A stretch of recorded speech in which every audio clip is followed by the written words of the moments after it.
Coming up, an Indigenous presence at the United Nations and the White House, plus Minnesota's poet laureate. And let's go to the movies.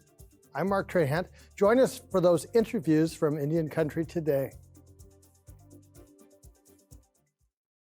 Arizona is home to 22 tribal nations and more than 340,000 Native Americans. Arizona State University builds on more than 6 decades of working and partnering with tribal nations and communities. Many of our Native faculty incorporate Indigenous knowledge systems in seeking solutions through a process of community engagement that respects and honors traditional ways of thinking. Together, we are creating community solutions leading to a more equitable future.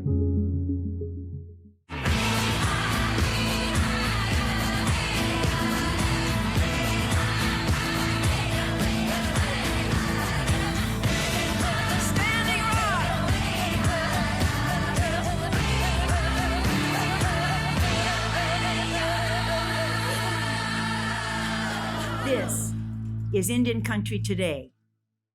Thank you for joining us. I'm Mark Trahant.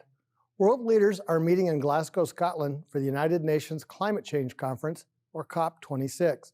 The goal of the gathering is to continue expanding the Paris Agreement, which is an international treaty with the goal of limiting global warming. Jade Begay is in Scotland for the conference. She's the Climate Justice Campaign Director at Indian Collective.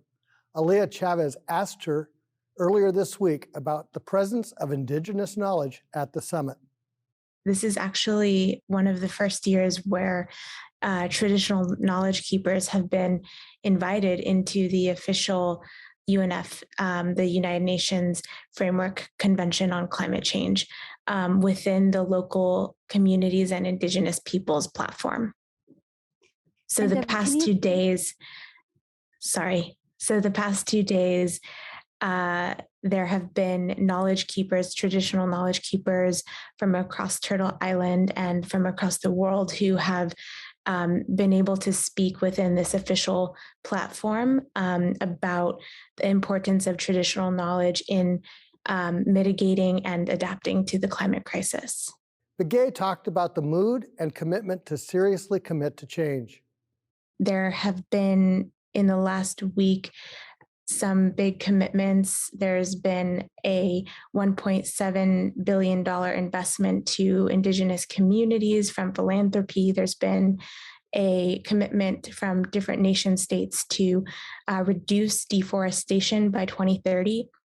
These are great steps in the right direction. We also, when it comes to the US and our domestic issues, we had the Build Back Better Act pass just in the last couple days. And there are provisions within the Build Back Better Act that are really huge for Native communities, Indigenous communities. So yes, within the last week, there have been really big milestones.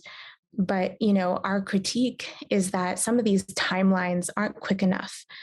When it comes to the deforestation point, 2030, we might not have forests left to protect by then because forests are being cut down now. So a lot of Indigenous peoples, and not just us from the US, but those coming from different parts of the world, especially the Amazon, especially the global South, where deforestation is happening rapidly, they want those timelines to be sped up. They want those timelines to be, ending deforestation next year or sooner than 2030. So yes, there has been progress, but as Indigenous peoples who are seeing the impacts of the climate crisis and the impacts from extractive industry first and worst, we want quicker and more urgent solutions.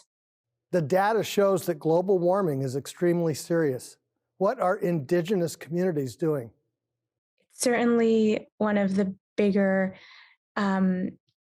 moments in the climate crisis. We're here on the heels of getting this Code Red report from the IPCC, the Intergovernmental Panel on Climate Change, back in August, when they shared, that as humanity, we're in this Code Red moment, and we need to reduce carbon emissions rapidly to avoid reaching a global temperature of or warming of 1.5 degrees Celsius or surpassing that. And we are on the track to surpass that threshold. So yes, it's really important, this particular COP. And at the same time, when I'm here working with my colleagues and my allies from across the world, I'm reminded that it's the grassroots organizing, it's our people healing and working together and building networks and strengthening this global Indigenous solidarity that is also going to help us get through, because we know what we're going through, we know what solutions we need. And I feel really proud working with an organization like NDN Collective that is moving investments and moving resources into Indigenous communities to resource our communities now. That was Jade Begay from Indian Collective in Glasgow, Scotland for the United Nations Climate Change Conference. I'm Mark Trahant. When we come back, tribes prepare for the White House Tribal Nations Summit.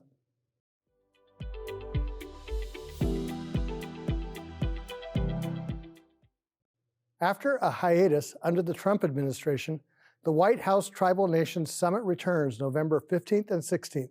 Aliyah Chavez got a sneak peek from top Indigenous officials at the White House. Libby Washburn serves as a special assistant to the president for Native Affairs under the White House Domestic Policy Council. It's a great chance to bring everybody together to talk about priorities. And it also serves as a springboard for a lot of announcements that are coming. And so I think you can expect a lot of robust dialogue. We have very substantive topics that we're going to be diving into, but we'll also be announcing quite a few things that have been asked for early on in the administration and over the course of the last several months. And so we'll be previewing that as well. So it kind of serves two purposes. Pawe Rivera is the senior advisor in the White House Office of Intergovernmental Affairs.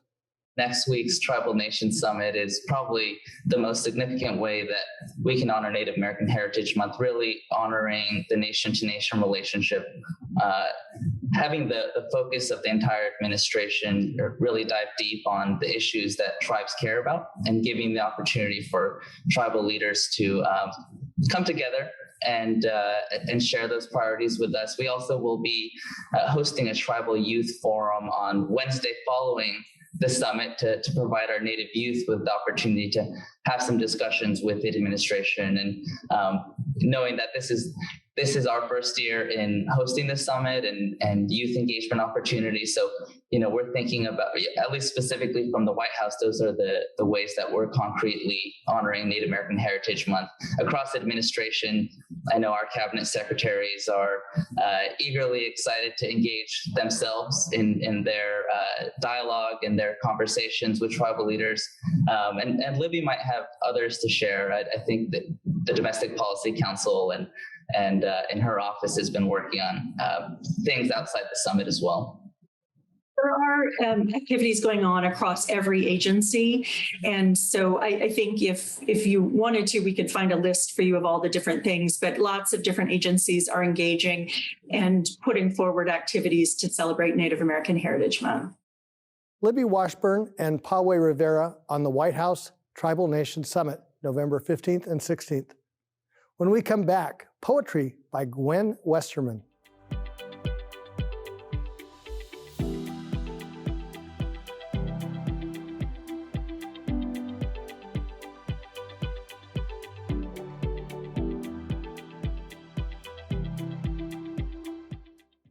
The state of Minnesota has a new poet laureate, and for the first time, it's a Native American artist.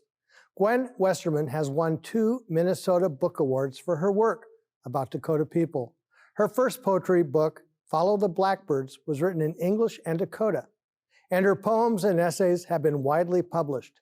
She's a professor of English literature and English studies and technical communication at the Minnesota State University in Mankato. This is a new poem that I wrote for the Friends of the Mississippi River.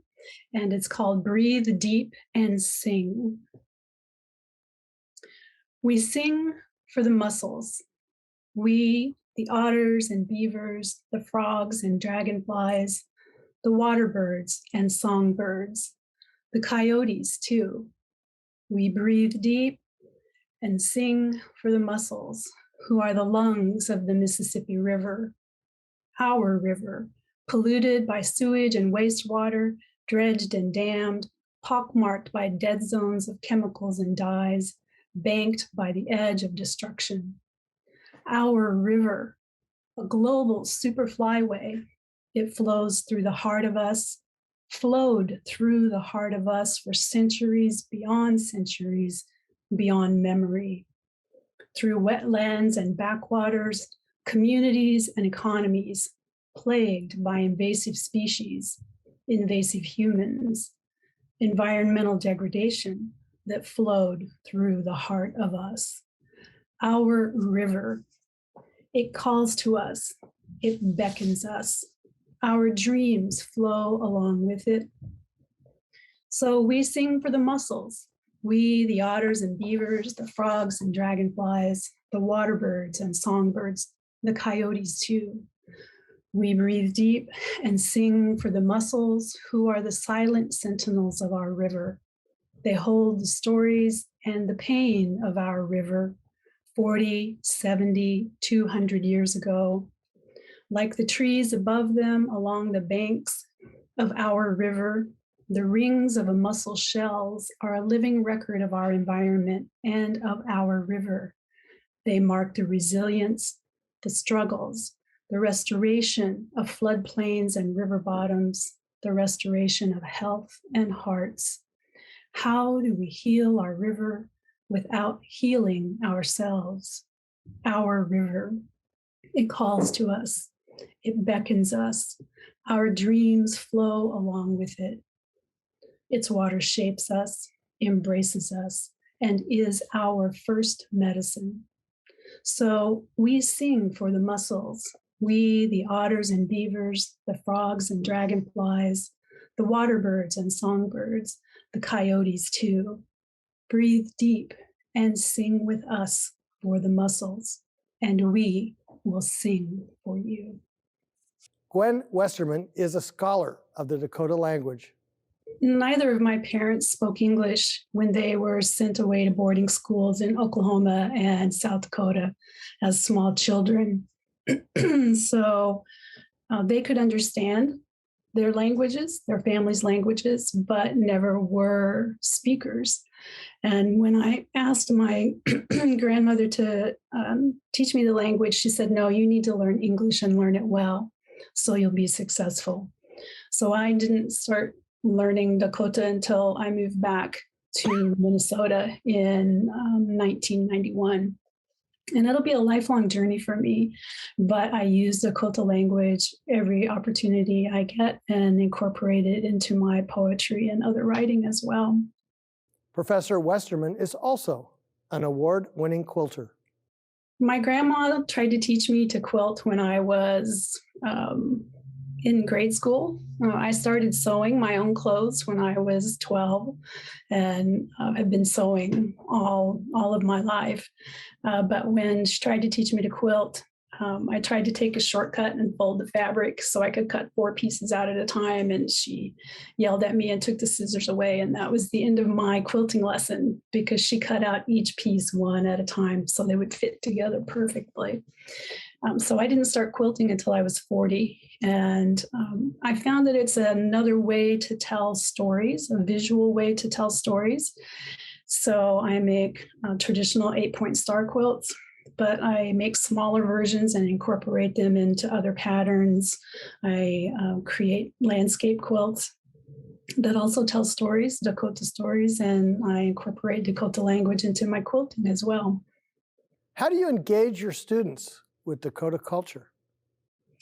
I teach in the English department at Minnesota State University, Mankato, and teach literature and technical communication and humanities. So you might not think that there are opportunities there to incorporate Dakota culture and history, but even in technical communication, when I've taught proposal writing, I ask my students to develop a proposal for nonprofit language, Indigenous language groups with resources that would support their work.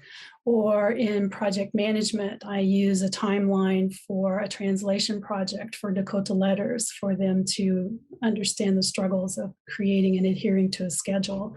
And of course, Native American literature, there's always an opportunity to talk about Dakota writers, Dakota historians, and art is woven in, all of that into everything I teach. So I always find an opportunity regardless of what the class topic is. That was Gwenerman, Minnesota Poet Laureate. When we come back, let's go to the movies.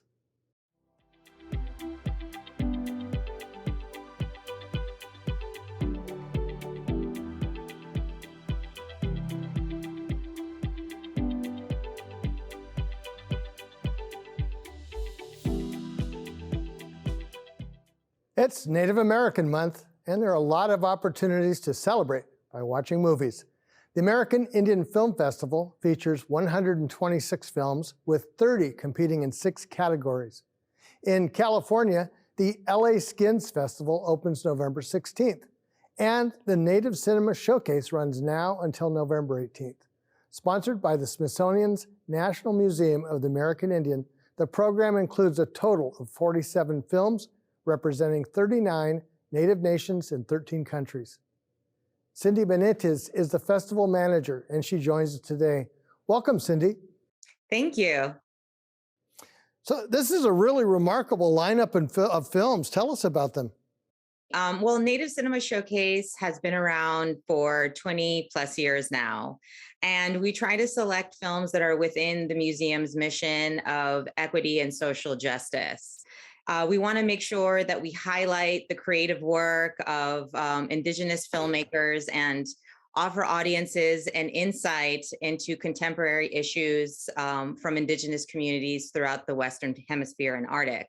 And this year's showcase definitely is jam-packed full of all of those in terms of features, short films, and panels. What are some of the ones we should be looking for? One in particular that is highlighted is Beans, directed by Mohawk filmmaker Tracy Deer. It is based about the 1990 Oka crisis in Gwenerman, and it's actually Tracy Deer's experiences as a 12-year-old during this tragic event. And this is actually her first feature film, which we're very excited to screen. Hey, everybody calm down! Gary, sit down! Ladies, if we want respect, we have to behave respectfully.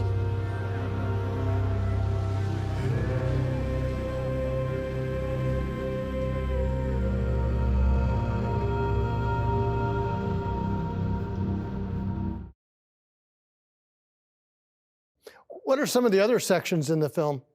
We actually have 4 incredibly diverse shorts programs, something for everyone. We have one shorts program in particular that is focused for kids.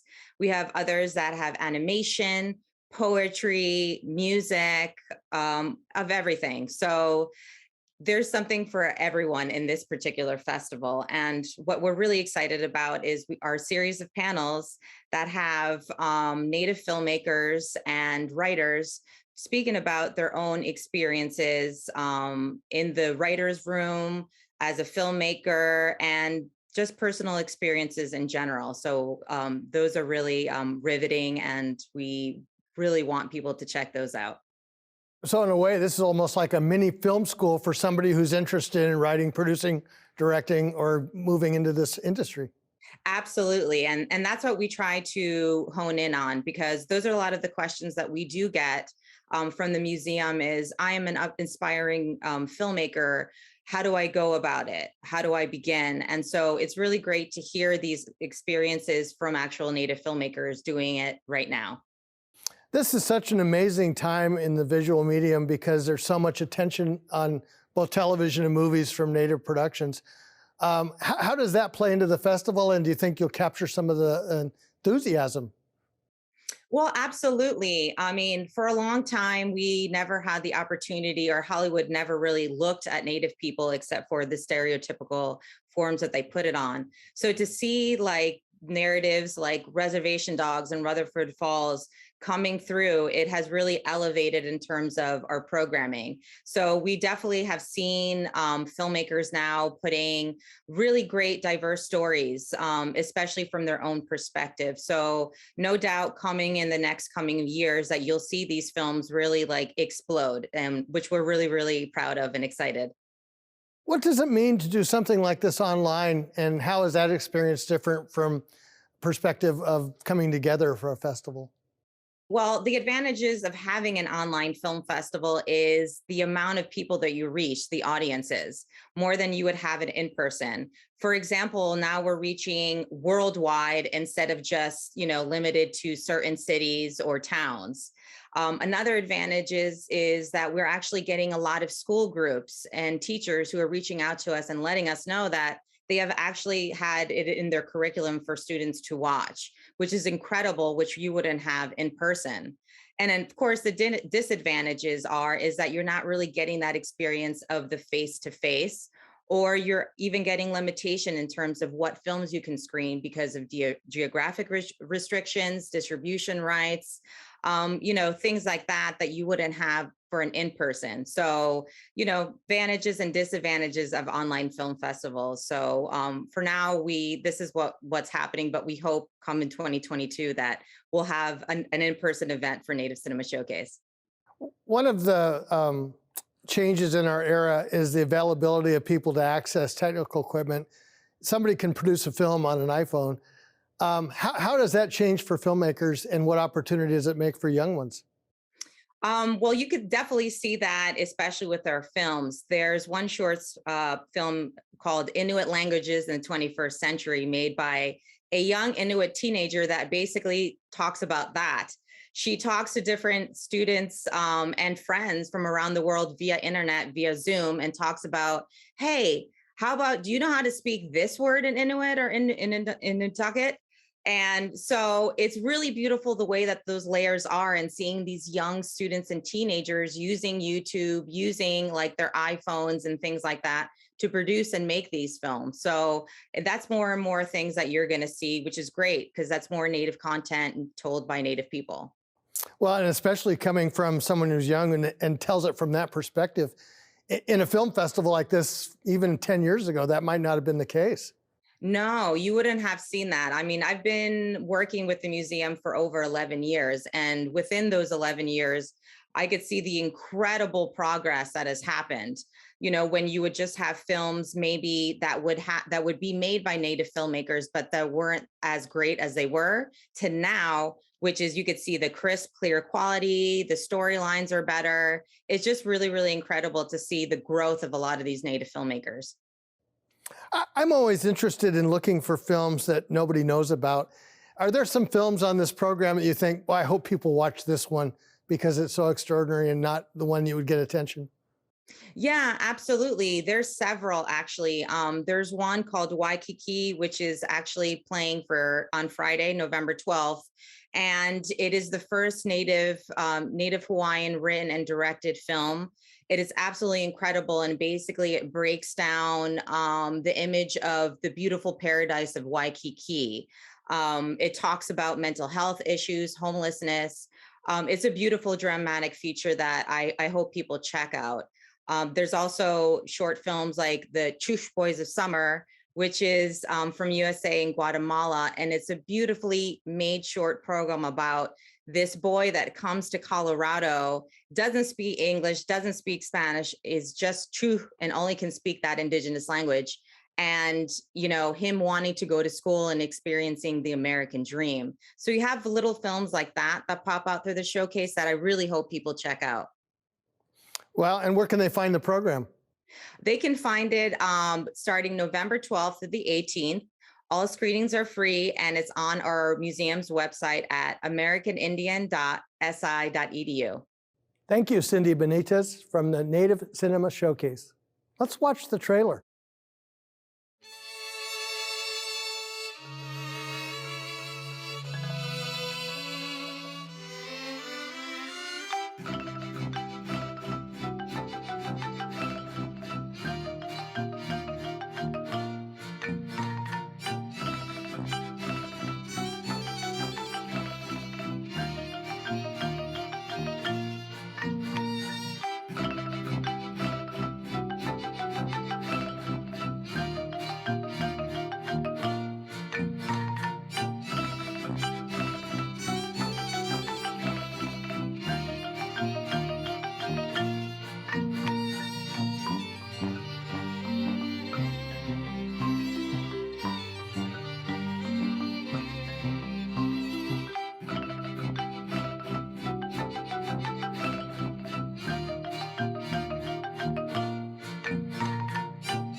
And that's a slice of our Indigenous world. For more news and updates, go to IndianCountryToday.com. Stay safe, my relatives, and have a great weekend. I'm Mark Trahant. Sometimes you got to take a stand just because you know you can. Oh, you got to run, you got to run.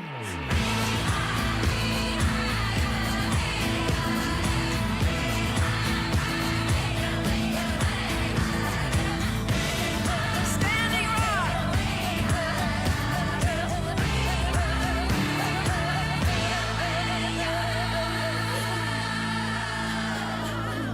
This is Indian Country Today.